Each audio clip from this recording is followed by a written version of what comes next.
It's a very great privilege to represent the people of the north east of Scotland, and of course it allows me to indulge my palate and pamper my digestion. As I look across my constituency, I can be eating smoked salmon from Port Soy, which has been smoked using whisky barrels redundant from the local whisky industry, with a variety of flavours. Isn't that wonderful?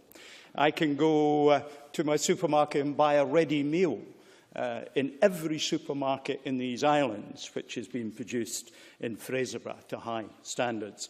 I can eat haddocks that have come from Peterhead. And of course, I can eat excellent beef, lamb and other meats. And increasingly, the greengrocer has been supplanted by the butcher in butchers across my constituency. But perhaps the one which I particularly enjoy is to go to Fight Hills and buy, for £1, the Cullen Skink Scotch pie, which, popped in the microwave or under the grill or in the oven, is the most delicious Scotch pie you will ever have in your life. And if perchance they are shut, then I can go to the chip shop where Billy Gatt serves excellent fish and chips, and I know it's excellent because he also has the fishing boat that provides the fish. So in the north east of Scotland, we can do extremely well. I will. I thank the member for giving away. I know we do have some time in hand, Presiding Officer, so I hope you don't mind me making this intervention. But I'm just wondering if the member ever brings some of this produce through to the Scottish Parliament from time to time. Stewart Stevenson. I'll take the orders later. Downies of Whitehills will be delighted. I will say to you, you can go online and they will send it to you. And I genuinely encourage you to do that. It is superb. And tonight's tea has a boiled egg from a chicken that is kept in a garden in Edinburgh. A friend gave me it 2 nights ago. Now, not all outcomes of consuming our excellent Scottish produce are entirely predictable. I once, as a very young lad, was so attracted to the Victoria plums growing in our garden that the doctor had to be called because I had turned a rather delicate shade of purple. And that was found to be the cause. Richard Simpson talked about the demise of porridge. Well, it's revived. I was brought up in Cooper and Fife, and of course Scots porridge oats were produced just on the doorstep of Cooper. They now produce excellent microwave porridge, 2 minutes in the microwave. It's got a little bit of soya in it to stop it boiling over, and it's well worth. And there are other suppliers. I don't just focus on that. I hope I've not cawed the feet from my colleague who represents North East Fife. But porridge is still there, and it's excellent. I have it every single day in my life, often with fruit, particularly Scottish berries. Now, we talked about, how difficult is it to do cooking? Well, I was in the Boy Scouts. I won't be alone in that. And I started my cooking career in the Boy Scouts without a single implement of any kind. I threw an onion into the fire. And you waited until it was really charred, then you fished it out, peeled all the burnt bits off, and you had a sort of semi-cooked onion that you could chew on. And that was really very good for you, if not very good for your love life. But there we are. And we moved on to wrapping potatoes in tin foil and throwing them in the fire. And you could make baked potatoes without any instruments. Now, I can see the looks of horror round the chamber. But seriously, colleagues, let's show our youngsters that you can actually make a start in the business of cooking from the simplest of sources, using what is to hand. So it sounds funny, but it actually got me into the idea that you could do cooking. And I hope the FSS will do a little bit about that. So, Jane Baxter, you don't necessarily need to have any equipment. Now, let's just have a wee think about some of the things that happen in our communities, particularly in rural areas.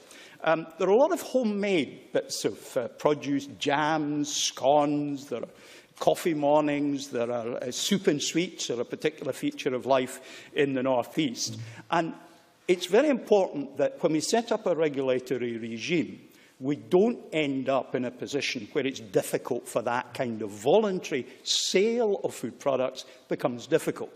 The vote in the recent election, and all elections, Where I go is the WRI Hall at Hilton, in the middle of nowhere, and they have wonderful strawberry teas, and etc., etc. So let's be careful that we don't do anything that might compromise that. Now, we've made quite a lot of references to quality of Scottish product, and I think sometimes there are unintended side effects that come from certain actions. And I refer particularly to the Immature Spirits Act of 1915, which was brought forward at the behest of Lloyd George to restrict the supply of spirits by meaning that it had to be kept in bond for 3 years, so that the military towns and factories had less spirits available to. Sobriety would rule, productivity would rise.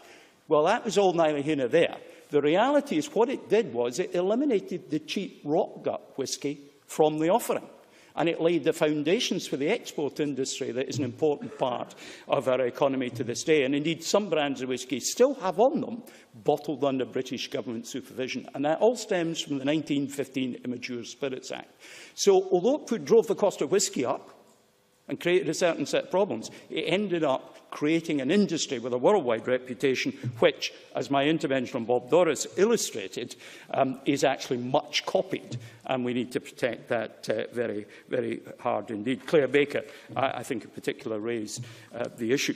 Now, the new FSS, Food Standards Scotland, I suggest it's got one thing I'm not sure I see clearly articulated in the work on the subject so far, and that is, how is it going to respond to innovation in the food sector? Because we won't stand still on this. If we don't move forward and continue to innovate, others will outcompete us.